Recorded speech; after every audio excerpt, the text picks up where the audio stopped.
one of the first facts that you can use to establish or prove that a marriage has broken down beyond reconciliation is that one of the parties has committed adultery.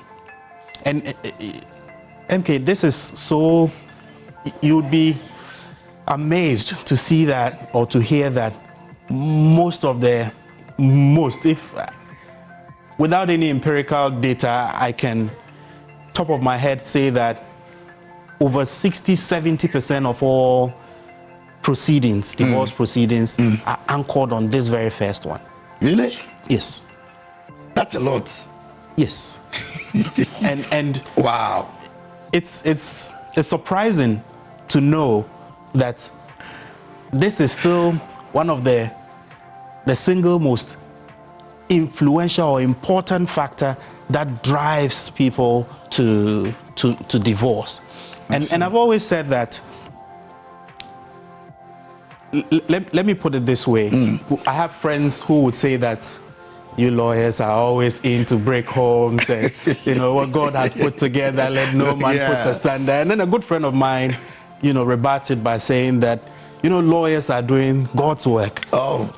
What God hasn't put together, you have a sworn duty, to ensure that it doesn't stay together. Yeah. And so if these things are affecting your mental health, people are in homes that they are suffering,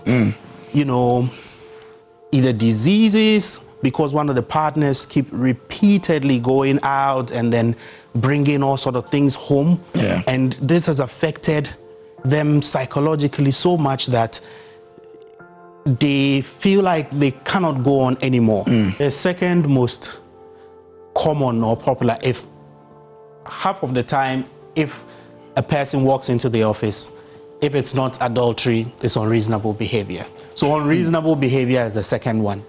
So look at the situation where a party or a husband or a wife, I say husband and wife because these days some women are even beating up the men. So a wife or a husband beats up the other person, locks them up, and then locks them up outside in the mosquitoes, and then repeatedly does that, and then he chokes her, and then does all kind of things that demeans either the man or the woman, and then it puts a strain on his or her mental health.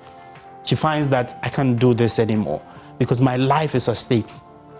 And there are a lot of people going through these at home, the domestic violence, and then all these kind of things. There are people who feel like my partner is not respecting me enough. My partner talks to me anyhow.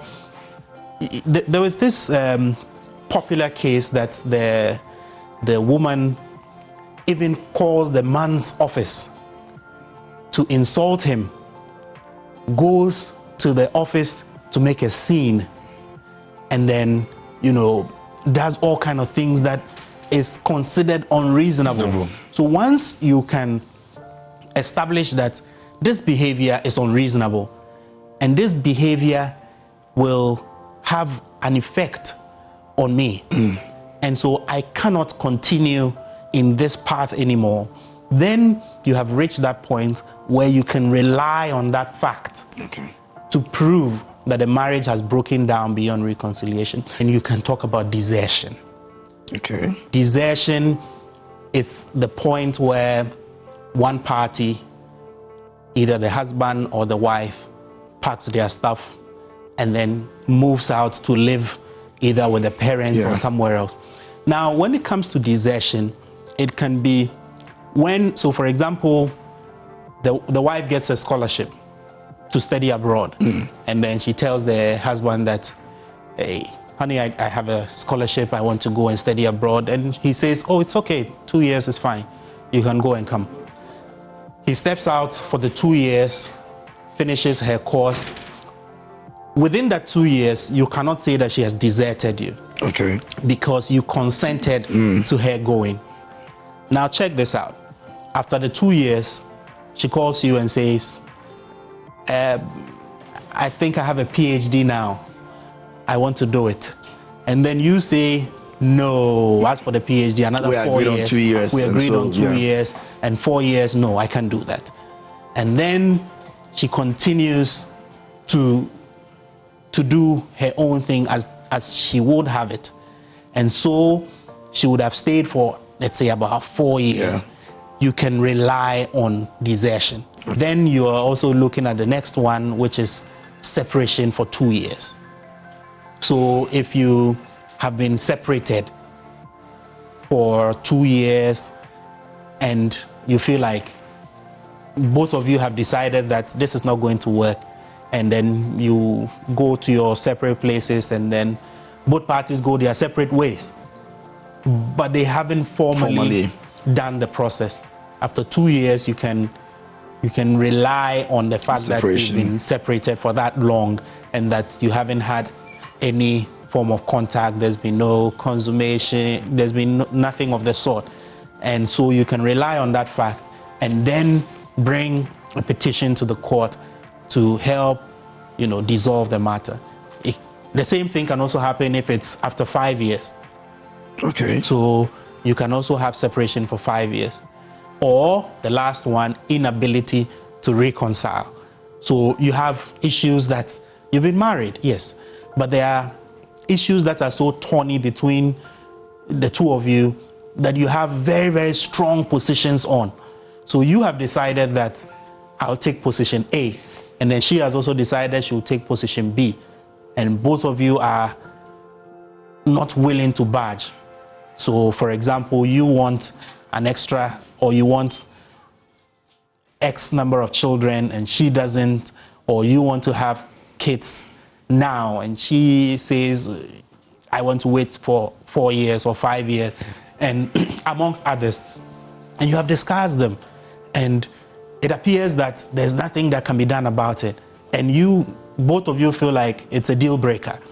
So if it's a deal breaker, there hasn't been any adultery, you guys are okay. So there's no unreasonableness in any behavior. There isn't any desertion. There isn't any separation for either 2 or 5 years. But you just cannot, agree on something. And that thing is not, we're not looking at trivials, things that are weighty enough to be able to convince the court. Because we're not in the court to, just show ourselves and tell the judge that we don't want to do it anymore. But you must be able to put it all together, something weighty enough to be able to convince the judge. So these are the facts that you can use as a petitioner or as somebody who is ready to take that step. Having spoken to your lawyer and you're ready to take that step, these are the facts that your lawyer would help you reduce into writing.